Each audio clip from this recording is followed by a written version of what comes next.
Hello friends, कैसे हैं आप सभी। आशा करती हूँ आप सभी स्वस्थ प्रसन्न होंगे और खूब मन लगा के पढ़ रहे होंगे।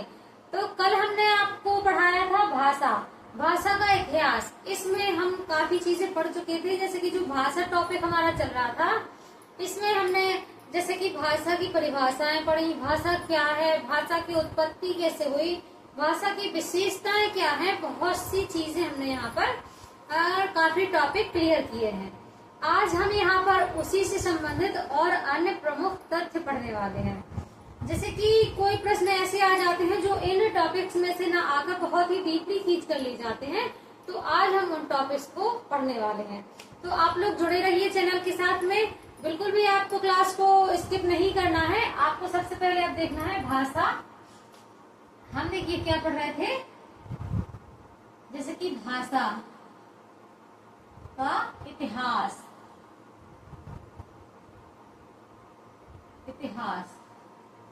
भाषा का इतिहास सबसे पहले हमने पढ़ लिया है कि भाषा का इतिहास कैसे हुआ, किस शब्द से हुआ है। आज हम देखेंगे भाषा का आधार। देखिए भाषा के आधार, भाई भाषा के कितने आधार होते हैं ये हमको देखना है। वर्ड थोड़े छोटे छोटे से लग रहे होंगे तो मैं और थोड़ा सा इसको बड़ा कर दूं। चलिए देखते हैं यहाँ पर भाषा के आधार। तो भाषा के कितने आधार होते हैं आप लोगों ने पढ़े होंगे, यदि तो आपको पता होगा कि भाषा के 2 आधार होते हैं। इनको थोड़ा सा डीपली हम पढ़ेंगे। भाषा के 2 आधार कौन कौन से होते हैं आप लोग नोट डाउन करते जाइएगा। मेरी क्लास में जब भी आप लोग बैठे, जो भी आप लोग पढ़ रहे हैं, तो आप लोग एक बार इसको नोट डाउन जरूर करते जाएं, ठीक है। कौन कौन से हैं वह हम लिखेंगे, जैसे कि मानसिक। पहला है भाषा का आधार मानसिक आधार, दूसरा हो गया आपका भौतिक आधार। कौन सा? भौतिक आधार। अब ये मानसिक और भौतिक क्या है? तो मानसिक आधार ये होता है कि जब वक्ता द्वारा भाषा का प्रयोग किया जाता है उसे हम मानसिक आधार कहते हैं। तो जैसे कि आपके मन में प्रश्न हो रहा होगा कि मानसिक आधार है क्या। जैसे कि यहाँ पर मैं आप लोगों को पढ़ा रही हूँ, तो मैं जो भी बोल रही हूँ वो अपने मन से ऐसे ही तो बोल नहीं रही हूँ कि कुछ भी आया माइंड में और बोल दिया, नहीं, सोच समझ के ही बोलते हैं। तो जो चीज हम सोच समझ के बोलते हैं उसी को ही कहते हैं मानसिक आधार। जैसे कि आप मैसेज करते हैं, कमेंट करते हैं कि मैम आपका ये इसमें मुझे कंफ्यूजन है, आप थोड़ा सा क्लियर कर दीजिए, तो आपके मन में विचार आते हैं, तभी तो आप ये कमेंट करते हैं। ये आपके हो जाते हैं मानसिक आधार। सरल शब्दों में आप कह सकते हैं कि आप जिस भाषा का प्रयोग आपसी बोलचाल के लिए प्रयोग करते हैं उसी को मानसिक आधार कहते हैं। अब आप जैसे कि आप यहाँ पर कंफ्यूज हो रहे होंगे कि अब भौतिक आधार क्या है। भौतिकता का मतलब होता है कि जहाँ पर आप श्रोता के द्वारा जो भी ग्रहण करते हैं उसे भौतिक आधार कहते हैं। चलिए थोड़ा से इसे सरल शब्दों में समझाने का प्रयास किया जाए। जैसे कि चलिए ये हो गए हमारे फर्स्ट, प्योरिटी में फर्स्ट ये होगा कौन? श्रोता। चलिए ये वक्ता, इसको क्या देते हैं? वक्ता। ये कौन है? ये महाशय बैठे हैं वक्ता। अब ये महाशय आपके हो गए हैं श्रोता। कुछ ना कुछ बोल रहे होंगे, कुछ ना कुछ सुन रहे होंगे, तो इसको कहेंगे श्रोता।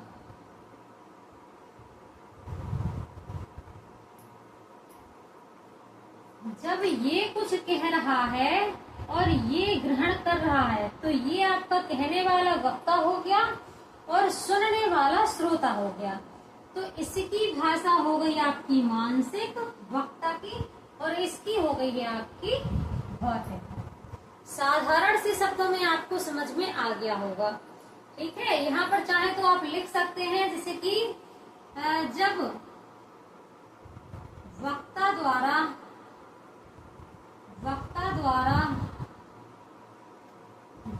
भाषा का प्रयोग किया जाता है वक्ता द्वारा जो भी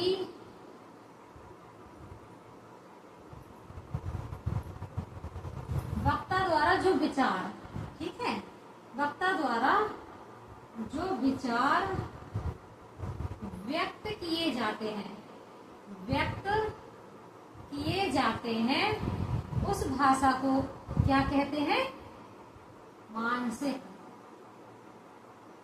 मानसिक स्तर, मानसिक आधार, ठीक है। जब वक्ता द्वारा जो अपने विचार व्यक्त किए जाते हैं उसको कहते हैं मानसिक आधार। अब यहाँ पर आप लिखना चाहें तो लिख सकते हैं, जब श्रोता द्वारा जो भी ग्रहण किया जाता है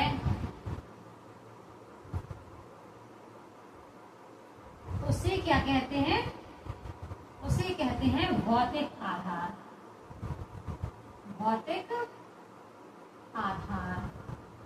देखिए, जब ये वक्ता कुछ भी बोलेगा, अपने विचारों को यहाँ से यहाँ तक भेजेगा, तो ये वक्ता हो जाएगा, ये मानसिक आधार के अंतर्गत आपका आ जाएगा।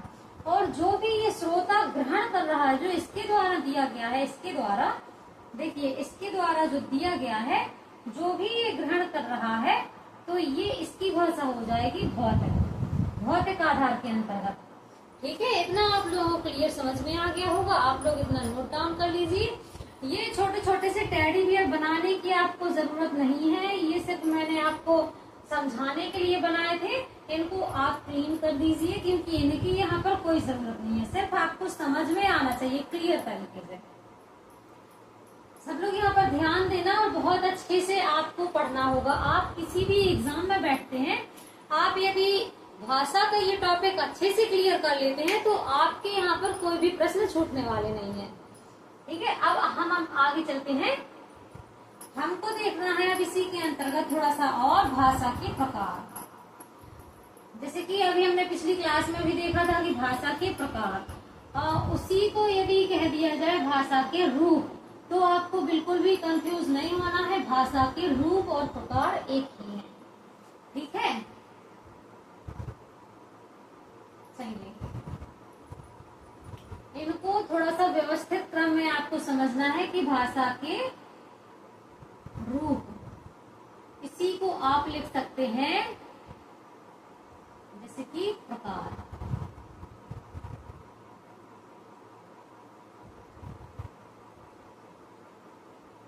भाषा के रूप या प्रकार जो भी है, यहाँ उनको आपको बहुत अच्छे से समझना है। बस थोड़ा सा टाइम देना होगा। जैसे कि आप लोगों को पता ही है कि भाषा के कितने प्रकार हैं, आप पढ़ चुके हैं आगे, और यदि नहीं जिसने पढ़े हैं तो इस क्लास में उनके वह क्लियर हो जाएंगे। सबसे पहला होता है मौखिक। पढ़ा होगा ना, थोड़ा सा याद आ रहा है आपको, है ना? मौखिक, मौखिक भाषा। और दूसरी होती है लिखित भाषा। लिखित भाषा। और तीसरी तो नहीं कोई पढ़ी, तीसरी यदि पढ़ी है आपने तो वो है सांकेतिक भाषा। कौन सी है? सांकेतिक। तो ये भाषा के रूप होते हैं। रूप या प्रकार आपको अच्छे से नोट डाउन कर लेना है। ये जो क्लास आप लोग देख रहे हैं, इस क्लास में आपको जितनी भी उपयोगी जानकारी दी जा रही है, आप इसको कहीं एक कॉपी में नोट डाउन कर लीजिए, क्योंकि ये बहुत ही जरूरी चीज है। यहाँ से प्रश्न हमेशा आते हैं।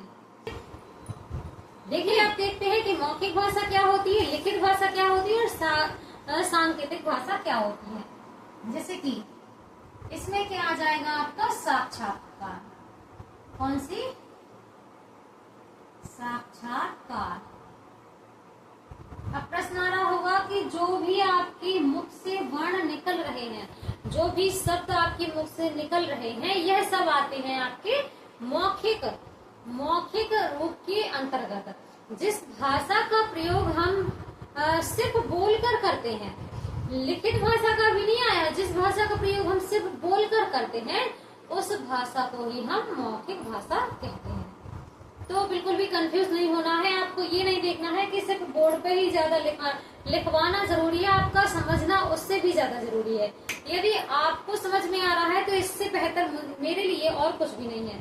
जैसे कि भाषण पद्धति होती है, सस्वर वाचन होता है, बोल बोल कर पढ़ना, या फिर जो भी आप साक्षात्कार आपस में एक दूसरे से ले रहे हैं, उस सभी को किसके अंतर्गत रखा जाता है? बोल बोल कर पढ़ना भी आपका आ जाएगा इसके अंतर्गत। जैसे कि आप बोल बोल कर पढ़ रहे हैं, जो भी जैसे कि आपसे पूछा गया हो कि आप बोल बोल कर पढ़ते हैं, बोल बोल कर पढ़ते हो, तो वह किस भाषा के अंतर्गत आएगा? वह आ जाएगा आपका मौखिक भाषा के अंतर्गत। क्यों आ जाएगा? क्योंकि आपका किसी विचार को बोलना, किताब को बोल बोल कर पढ़ना, किसी की कही हुई उक्ति को बार बार दोहराना, ये सब आपका किस भाषा के अंतर्गत आ जाएगा? ये आ जाएगा आपका मौखिक भाषा के अंतर्गत। तो आप लोग यहाँ पर ध्यान रखिएगा कि ये सभी आपके आ जाएंगे मौखिक भाषा के अंतर्गत। चाहे तो यहाँ पर लिख सकते हैं बोल बोल कर पढ़ना, बोल बोल कर पढ़ना, या फिर विचारों को व्यक्त करना, विचारों को व्यक्त करना। साक्षात्कार मैंने पहले ही लिख दिया है। अब जैसे कि भाषण कोई हो रहा है, भाषण पद्धति, जहां भी भाषण चल रहे हैं वह भी आपकी इसी के अंतर्गत आ जाएगी। जैसे कि और आ जाएगा आपका सस्वर वाचन,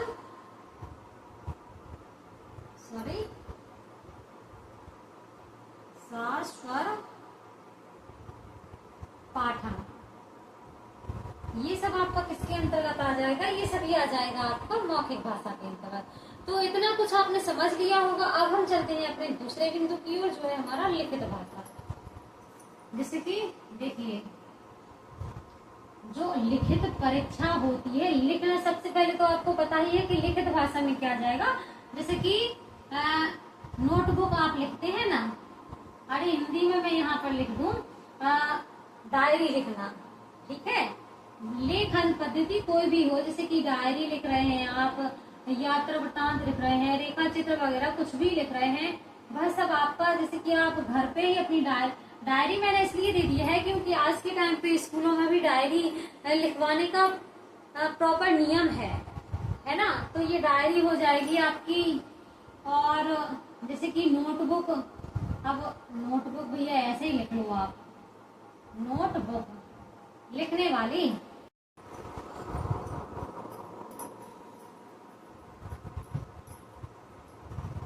चलिए अब आ जाते हैं हम अपने सांकेतिक भाषा की ओर। सांकेतिक भाषा क्या है?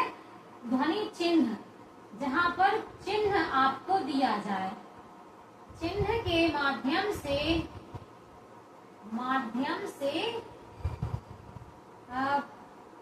प्रयोग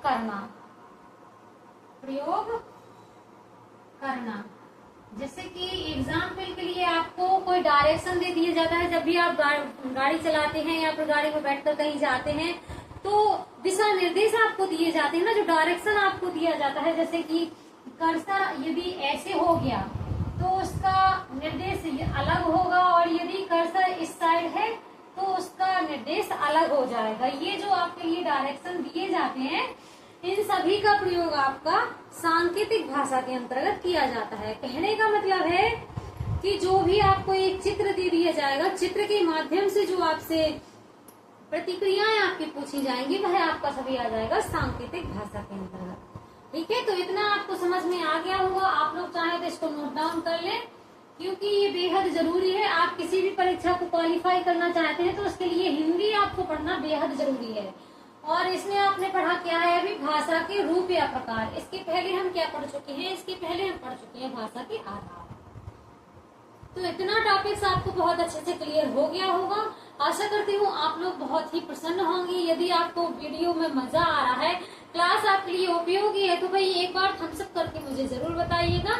और क्लास को यदि आपने अभी तक चैनल को सब्सक्राइब नहीं किया है तो भाई पहले चैनल को आप लोग सब्सक्राइब जरूर कर लें, ताकि यहाँ पर कोई भी मैं क्लास लेकर आती हूँ तो उसका नोटिफिकेशन सबसे पहले आपके पास पहुंच जाए।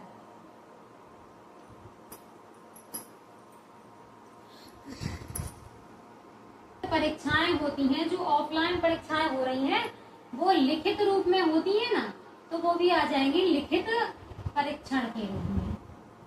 लिखित परीक्षण अब यहीं पे आपका आ जाएगा, जैसे कि आप लिख रहे हैं कोई चीज, लिख लिख कर कोई चीज याद कर रहे हैं, लिख लिख कर पढ़ना, ये भी किसमें आ जाएगा आपका, ये आ जाएगा आपका लिखित भाषा में। अब सांकेतिक भाषा, सांकेतिक भाषा में आपको क्या याद रखना है, संकेत। संकेत के माध्यम से जो भाषा प्रयोग की जाती है उसे क्या कहते हैं, सांकेतिक।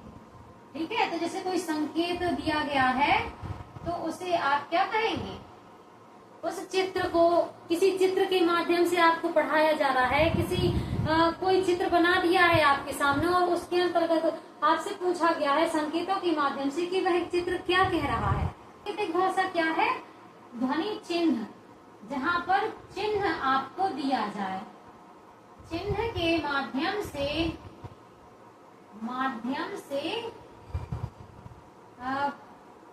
प्रयोग करना।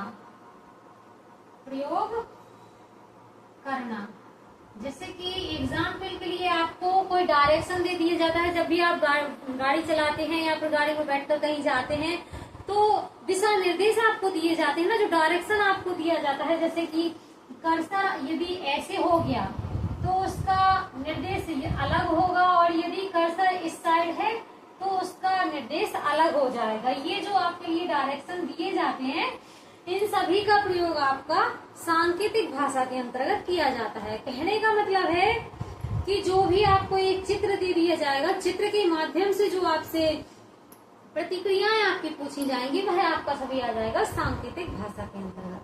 ठीक है, तो इतना आपको समझ में आ गया होगा। आप लोग चाहे तो इसको नोट डाउन कर लें, क्योंकि ये बेहद जरूरी है। आप किसी भी परीक्षा को क्वालिफाई करना चाहते हैं तो उसके लिए हिंदी आपको पढ़ना बेहद जरूरी है। और इसमें आपने पढ़ा क्या है अभी, भाषा के रूप या प्रकार। इसके पहले हम क्या पढ़ चुके हैं, इसके पहले हम पढ़ चुके हैं भाषा के आधार। तो इतना टॉपिक्स आपको बहुत अच्छे से क्लियर हो गया होगा। आशा करती हूँ आप लोग बहुत ही प्रसन्न होंगे। यदि आपको वीडियो में मजा आ रहा है, क्लास आपके लिए उपयोगी है, तो भाई एक बार थम्स अप करके मुझे जरूर बताइएगा। और क्लास को यदि आपने अभी तक चैनल को सब्सक्राइब नहीं किया है तो भाई पहले चैनल को आप लोग सब्सक्राइब जरूर कर लें, ताकि यहाँ पर कोई भी मैं क्लास लेकर आती हूँ तो उसका नोटिफिकेशन सबसे पहले आपके पास पहुंच जाए।